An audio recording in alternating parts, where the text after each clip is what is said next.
Hello friends, welcome to crazy GK tips. Crazy GK tips में आपका स्वागत है। आज का टॉपिक है जैन धर्म। जैन धर्म अर्थात जिन अर्थात भगवान का धर्म।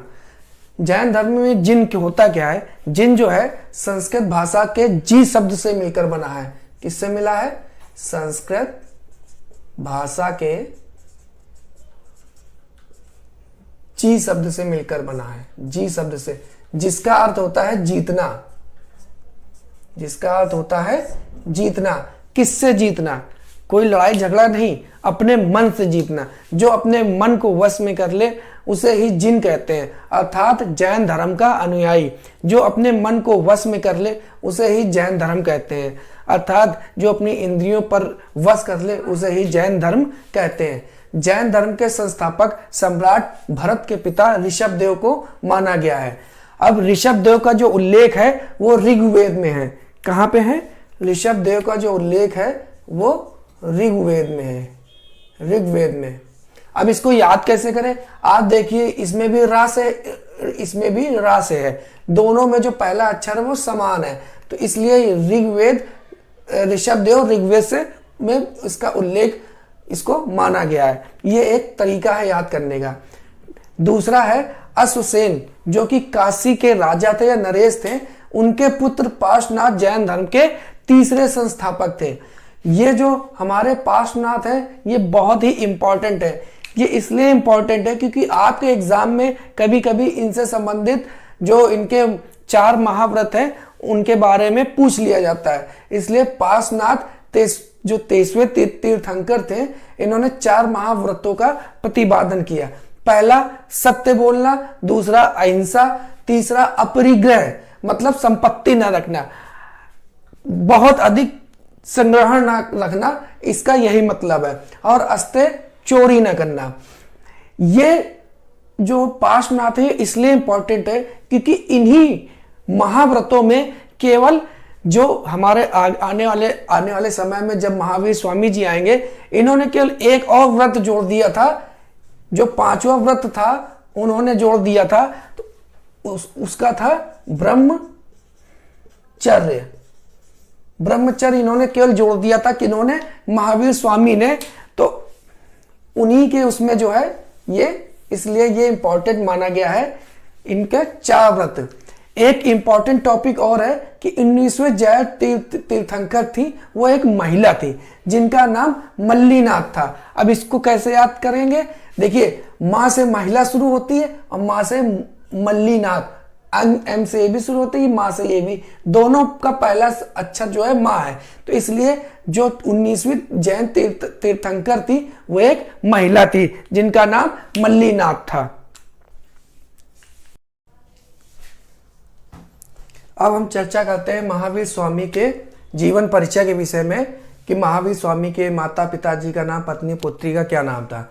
तो सबसे पहले महावीर स्वामी का एक नाम था। महावीर स्वामी के 3 नाम थे। एक तो महावीर स्वामी, दूसरा निकंठनाथ पुत्र, तीसरा था इनके बचपन का नाम वर्धमान था। तो आप ये 3 नाम जरूर याद रखिएगा। महावीर स्वामी के बचपन का नाम वर्धमान था, इनका एक और नाम था निकंठनाथ पुत्र, और तीसरा था महावीर स्वामी जो इनका नाम था। महावीर स्वामी जैन धर्म के 24वें और अंतिम तीर्थंकर थे। ये आखिरी तीर्थंकर थे और ये 24वें नंबर पे थे, तो इनके ये आखिरी तीर्थंकर थे। इनका जन्म स्थान क्या था? 1540 ईसा पूर्व में हुआ था और ये कुंडग्राम वैशाली ग्राम में इनका जन्म स्थान हुआ था। इनके पिताजी का नाम सिद्धार्थ था जो जात्रक क्षत्रियों के सरदार थे। माता जी का नाम त्रिशला था, लिच्छवी के राजा जेटक की बहन थी। पत्नी का नाम इनका यशोदा था और ये कौंडिन्य गोत्र की कन्या थी। पुत्री का नाम प्रियदर्शनी या अणुज्या था। महावीर के बचपन का नाम वर्धमान था, ये मैं आपको बता चुका हूं। फिर 30 वर्षों की आयु में माता पिता की मृत्यु हो जाने के बाद वो अपने बड़े भाई नंदीवर्धन से अनुमति लेकर सन्यास की ओर चलते हैं। ठीक है, फिर उसके बाद जब ये जाते हैं तो इनको एक स्थान प्राप्त होता है, वहां पे एक घोर तपस्या करते हैं। पहली बात तो आप ये याद रखिए, 30 वर्ष की अवस्था में जब हुए थे तब उन्होंने अनुमति ली थी अपने भाई नंदीवर्धन से। ठीक है, 30 वर्ष की अवस्था में। और इन्होंने कितने साल तपस्या करी? तो 12 वर्षों की तपस्या करी। ये आप डिजिट याद रखिएगा, 30 साल में, और जब वो 30 साल की उम्र के हो गए थे तब वो सन्यास की ओर गए और 12 साल की कठिन तपस्या की, यानी टोटल 42 साल हो गया। ठीक है, तो 12 वर्षों की कठिन तपस्या के बाद महावीर को जबिक के समीप ऋजुपालिका नदी के तट पर साल के वृक्ष के नीचे संपूर्ण ज्ञान का बोध हुआ। ठीक है, इसी समय से महावीर जिन माने विजेता, आहत माने पूज्य और निर्ग्रंथ यानी बंधनहीन कहलाए। अब बात आती है कि महावीर स्वामी के इतने नामों, अभी तो आप ये नाम याद कर सकते हैं, मगर जब महात्मा बुद्ध की बारी आएगी और जब नाम उनके भी आएंगे तो आप भूलेंगे, कंफ्यूज होंगे। तो इसीलिए इसमें एक ट्रिक बनाई है मैंने, जिसको आप बड़ी आसानी से नाम याद कर सकते हैं। ट्रिक है माई एसटी। माई माने मेरा, एसटी माने स्पीड टेस्ट। आपने कभी कोई ना कोई एग्जाम में स्पीड टेस्ट जरूर दिया होगा कि मैं कितने जल्दी एग्जाम कर सकता हूं। अपना यानी कि माई, तो माई एसटी अगर आपको ये याद है तो आपको ये सारे नाम याद हो जाएंगे। कैसे? माई से, एम से हो गया महावीर, पहला हो गया महावीर, महावीर ये हो गया महावीर स्वामी जी का नाम। और वाई से हो गया यशोदा मां का नाम, यशोदा। तो इनसे माई से हो गया महावीर और वाई से हो गया यशोदा। और एसटी से हो गया, इनके पिताजी का नाम था सिद्धार्थ, तो ये हो गया सिद्धार्थ। और ये टी से हो गया त्रिशला, त्रिशला इनकी माता जी का नाम। तो इस तरीके से अगर आपको माई एसटी याद है तो आपको इनके सारे नाम बड़ी आसानी से याद आ जाएंगे।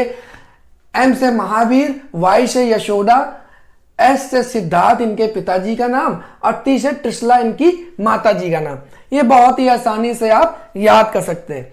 अब बात आती ज्ञान प्राप्ति का स्थान जो है, ये बड़े कठिन शब्द है। इसमें कॉमन क्या है? इसमें जो कॉमन है वो जा शब्द बार बार रिपीट हो रहा है। कैसे? देखिए, कठिन तपस्या के बाद महावीर स्वामी को जा, जृंबक, जृंबिक में जा आ रहा है, जृंबिक। ठीक है, फिर रिजु, देखिए जा आ रहा है, तो रिजु पालिका नदी के तट पर साल के वृक्ष के नीचे संपूर्ण ज्ञान का प्राप्त हुआ।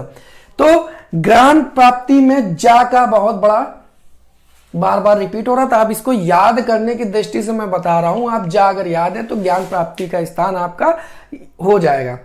इसी समय जिन, आहत और पूज्य और बंधनहीन कहलाए। इस तरीके से बड़ी आसानी से इनके जीवन परिचय के विषय में चर्चा करते हैं। अब इनके आगे है इनकी शिक्षाओं के बारे में।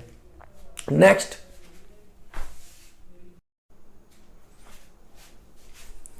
महावीर स्वामी की शिक्षाएं व उपदेश। महावीर ने अपना उपदेश जो है प्राकृत अर्धमागधी भाषा में दिया था। इन्होंने जो अपना उपदेश दिया था वो कौन सी भाषा में दिया था? प्राकृत भाषा में, अर्धमागधी भाषा में दिया था। अगर आपके एग्जाम में पूछ लिया जाए कि इन्होंने स्वामी जी ने जो अपना उपदेश दिया किस भाषा में दिया, वो प्राकृत भाषा में दिया।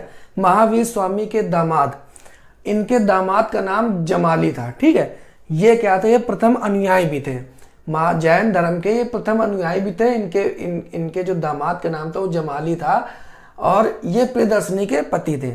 इन्होंने क्या किया? इन्होंने विद्रोह कर दिया। किससे? जैन धर्म से विद्रोह कर दिया और बहुतरवाद नामक संप्रदाय स्थापित किया। महावीर पुनर्जन्म तथा कर्मवाद में विश्वास करते थे। अब इसको समझिए आप, अगर वो पुनर्जन्म में विश्वास करते हैं, ठीक है, तो वो आत्मा में भी विश्वास करेंगे। भाई पुनर्जन्म में अगर वो विश्वास कर रहे हैं तो वो आत्मा में विश्वास कर रहे हैं, और यदि वो कर्मवाद में विश्वास कर रहे हैं तो वो फिर ईश्वर को नहीं मानेंगे। ठीक है, तो यहां से हमारे 4 टॉपिक क्लियर हो गए। पुनर्जन्म विश्वास करते हैं तो फिर वो आत्मा को मानेंगे, अगर कर्मवाद को मानते हैं तो फिर ईश्वर को वो नहीं मानेंगे। ठीक है, महावीर स्वामी ने 5 अणु व्रत बताए। आपको हमने पहले ही बता दिया था, इन्होंने 5वां जोड़ दिया था, केवल ब्रह्मचर्य इन्होंने 5वां केवल जोड़ दिया था। क्या क्या थे? सत्य, अहिंसा, अस्तेय, चोरी ना करना, अपरिग्रह, संसारिक वस्तुओं का त्याग तथा ब्रह्मचर्य। जैन धर्म ने आध्यात्मिक विचारों को सांख्य दर्शन से ग्रहण किया। महावीर स्वामी ने त्रिरत्न का सिद्धांत दिया: सम्यक ज्ञान, सम्यक दर्शन, सम्यक चरित्र। सम्यक ज्ञान में अपने उपदेशों का सिद्धांत का ज्ञान ही सम्यक ज्ञान कहलाया। फिर सम्यक दर्शन जो है तीर्थंकरों द्वारा दिया गया उपदेश को दृढ़ विश्वास करना ही सम्यक दर्शन कहलाता है, और तीर्थंकरों द्वारा जो उपदेश दिया गया उसको अपने जीवन में उतारना, उसको सम्यक चरित्र के को दर्शाया गया है। इस तरीके जो है महावीर स्वामी की जो शिक्षाएं एवं उपदेश दिए गए हैं। आगे पढ़ते हैं महावीर स्वामी के मंदिरों के विषय में, कौन से राजा उनके थे उस समय, उसके विषय में चर्चा करते हैं। नेक्स्ट,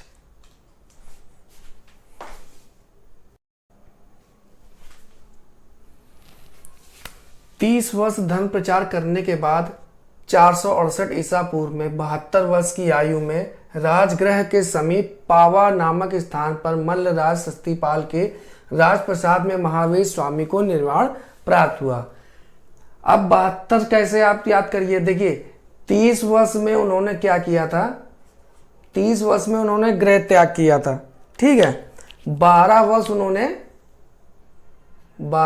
उन्होंने तपस्या करी, हो गए 42, ठीक है। और फिर 30 वर्ष उन्होंने धर्म प्रचार किया, प्लस 30 वर्ष उन्होंने धर्म प्रचार किया, टोटल हो गए 72 वर्ष।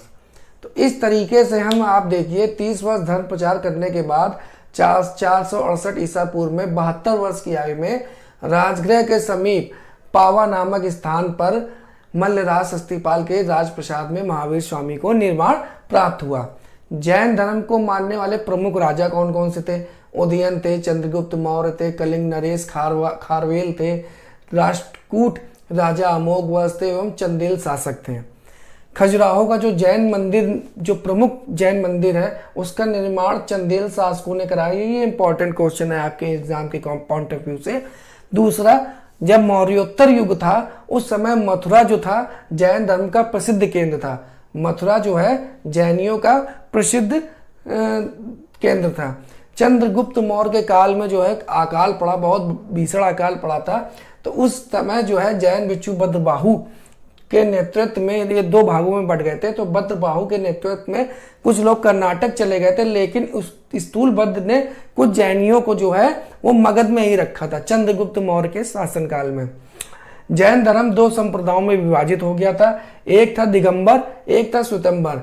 दिगंबर जो नग्न अवस्था में रहते थे, वो कोई कपड़ा इस्तेमाल नहीं करते थे, और जो श्वेतांबर थे जो सफेद कपड़े को धारण करते थे। ये आपके जैन धर्म के विषय में है। अब जैन धर्म को मानने वाले जो राजा हैं, इनके नाम कैसे याद रखें, जो हमेशा याद रखें? बिल्कुल आसान है। इसमें आप याद कर लीजिए रुक सीसी। कैसे? देखिए RUK रुक सीसी। तो R से आपका हो गया राष्ट्रकूट, R से हो गया राष्ट्रकूट, तो हम लिख देते हैं राष्ट्रकूट, ठीक है। R से हो गया आपका राष्ट्रकूट। U से हो गया उदयन, U से हो गया उदयन। K से हो गया कलिंग नरेश खारवाल, K से कलिंग नरेश खारवेल। और C से हो गया चंद्रगुप्त, और C से हो गया आपका चंदेल शासक। C से ये चंदेल शासक C से हो गया, और चंद्रगुप्त मौर्य C से हो गया। तो दो CC हो गए, तो चंद्रगुप्त और चंदेल और चंद्रगुप्त।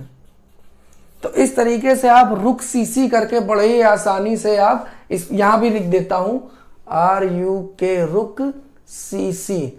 इससे आप बड़ी ही आसानी से इसको आप याद कर सकते हैं कि जैन धर्म को मानने वाले जो प्रमुख राजा थे उनके नाम। इस तरीके से आप बड़ी आसानी से जैन धर्म के विषय में एग्जाम। जैन धर्म की दो संगीतियां हुई, प्रथम जैन संगीति, द्वितीय जैन संगीति। जो समय था वो 322 ईसा पूर्व से 298 ईसा पूर्व था, और जो द्वितीय जैन संगीति हुई वो 512 ईसा पूर्व में हुई। स्थान जो था पाटलिपुत्र था, और यहाँ पे जो स्थान था वो था वल्लभी। अब इनको कैसे याद रखें जो हमेशा याद रहे? देखिए बड़ी आसानी है इसको कि स्थान कैसे याद रखें। पा से होता है पहले, तो जो पहली जैन संगीति हुई वो पाटलिपुत्र में हुई। तो पा से पहले और पा से पाटलिपुत्र, तो जो पहली जैन संगीति हुई वो पाटलिपुत्र में हुई। अब आते हैं दूसरी जैन संगीति की हुई, तो दूसरी जैन संगीति वल्लभी में भाई, वल्लभी बी आता है डिजिट 2 पे, ए पे 1 आता है, तथा बी 2 पे आता है। तो 2 जो द्वितीय जैन संगीति है वो बी से वल्लभी, बी से हो गया 2, द्वितीय जैन संगीति वल्लभी गुजरात में हुई। इस तरीके से आप बड़ी आसानी से याद कर सकते हैं कि प्रथम हो गया पाटलिपुत्र, पा से प्रथम, पा से पाटलिपुत्र, बा से दूसरा, बा से दूसरी जैन संगीति। ठीक है। अध्यक्ष इनके थे स्थूलभद्र और इसके द्वितीय जैन संगीति के देवर्षि क्षमा श्रवण। अब ये स्थूलभद्र कौन थे? ये वही स्थूलभद्र थे जिन्होंने चंद्रगुप्त जब चंद्रगुप्त मौर्य का शासन था तो मगध में बहुत ही भीषण अकाल पड़ा। तो जो कुछ जैन धर्म के प्रचारक थे वो तो चले गए कर्नाटक यानी साउथ में चले गए, मगर स्थूलभद्र जो ऐसे थे जो मगध में ही रहकर कुछ और जैन मुनियों को मगध में ही रखा था। तो ये चंद्रगुप्त मौर्य के बहुत ही प्रशंसक थे, बहुत ही मानने वाले थे। तो जब ये स्थूलभद्र अध्यक्ष थे तो इसका मतलब उस समय शासक कौन रहा होगा? जाहिर सी बात है उस समय जो शासक रहा होगा वो चंद्रगुप्त मौर्य रहे होंगे। और इन्हीं के कार्यकाल में, क्योंकि उस समय अकाल पड़ा था, तो जब अकाल पड़ा था तो उस समय जैन धर्म 2 भागों में बट गया था, एक श्वेतांबर तथा एक दिगंबर। श्वेतांबर जो श्वेत वस्त्र पहनते थे, दिगंबर जो कपड़े नए पहनते थे। उस समय शासक जो था वो अज्ञात था। ठीक है। और इनका कार्य, जो आखिरी कार्य जो बचा हुआ था, जैन धर्म को अंतिम रूप से लिपिबद्ध किया गया द्वितीय जैन संगीति में। इस तरीके से आप जैन संगीतियां याद कर सकते हैं। बहुत आपसे क्वेश्चन पूछा जाएगा कि प्रथम जैन संगीति क्या हुई, तो प्रथम जैन संगीति पा से पहले, पा से प्रथम, पा से पाटलिपुत्र, आप आसानी से बता देंगे। पूछ लेता है द्वितीय जैन संगीति कहाँ हुई, तो बी से दूसरे पे आता, तो बा से वल्लभी, बी से 2, तो द्वितीय जैन संगीति वल्लभी गुजरात में हुई। शासक पूछ लेता है तो आपको मालूम है चंद्रगुप्त मौर्य थे, इधर पता नहीं था। ठीक है। द्वितीय जैन संगीति। अध्यक्ष पूछेगा तो स्थूलभद्र और इधर पूछेगा देवर्षि क्षमा श्रवण थे। तो इस तरीके से आप बड़ी आसानी से जैन संगतियों से संबंधित कोई भी प्रश्न हो बड़ी आसानी से कर सकते हैं।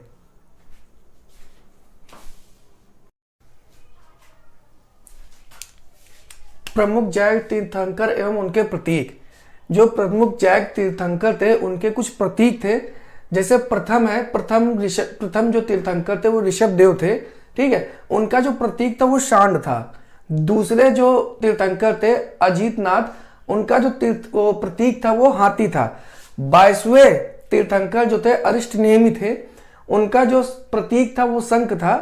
23वें जो पार्श्वनाथ थे, पता होगा आपको पार्श्वनाथ थे, उनका सर्प था। देखिए दोनों में रा की उड़ती हुई रा की मात्रा आ रही है, इस तरीके से आप इसको याद कर सकते हैं, पार्श्व सर्प। 24वें जो अंतिम थे महावीर स्वामी जी, उनका जो प्रतीक था वो था सिंह। स्वा से स्वामी, सा से सिंह। और फिर महावीर कौन होता है? महावीर शेर होते हैं, शेर काफी महावीर होते हैं। इस तरीके से आप ट्रिक से सिंह याद कर सकते हो कि 24वें जो तीर्थंकर थे महावीर स्वामी, उनका जो प्रतीक था वो सिंह था, शेर था। इस तरीके से कुछ प्रमुख तीर्थंकर उनके प्रतीक थे। बाकी अगर आपको सारे प्रतीक उनके तीर्थंकर उनके प्रतीक चाहिए तो अभी स्क्रीन में एक प्ले आएगी, उसको आप जो है स्क्रीनशॉट ले लीजिएगा। उस तरीके से आप इनके सारे प्रमुख जैन तीर्थंकरों के प्रतीक आप बड़ी आसानी से याद कर सकते हैं।